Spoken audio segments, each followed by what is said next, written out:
Hello everyone, my name is Sonia Laterio and I chose to talk about macro close strategy.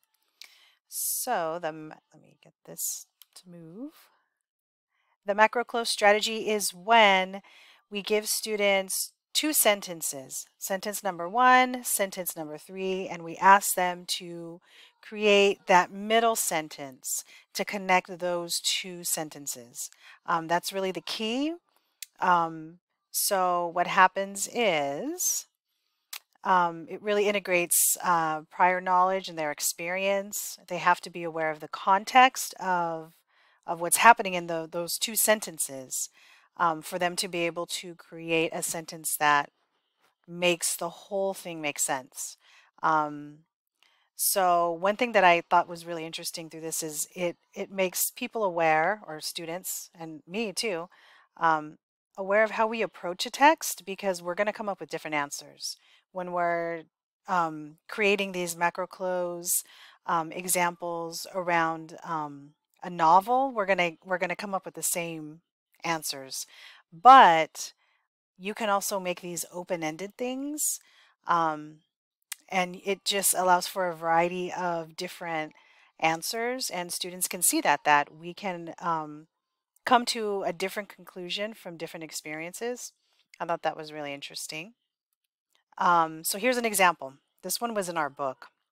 So the team had a hope to play a game of baseball and then blank, and then they played basketball instead.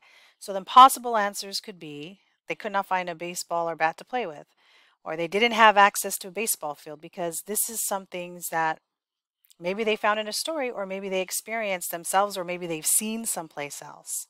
Um, Another example is the family was getting ready to leave for school, and then blank, and then they arrive late. Um, so there's so many different different explanations for this, and I'm sure we can all come up with some. On the way to school, their car broke down. On the way to school, they ran into traffic. They had to come home halfway from school because someone forgot their backpack. These are all things that they may have seen, they may have experienced, they may have heard a friend that happened to them. Um, but the key is to have these sentences make sense, and for that they need to look at the context. So implementing this in the classroom, I like this strategy because it could be a standalone activity, or it could be completely tied into a reading and comprehension lesson.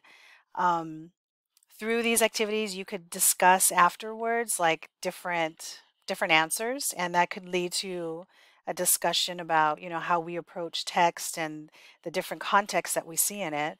Um, One way this could be used is maybe as a warm up, as like a standalone little activity. And then this can really extend to other subjects. I could really see it working in social studies or sciences. And this is a great way to kind of check for understanding if you're doing um, a lesson about, you know, doing a comprehension lesson, that you could really use this throughout the lesson to check for understanding from your students. So that is macro close, and there's my references, and I appreciate you listening. Have a good night, everyone.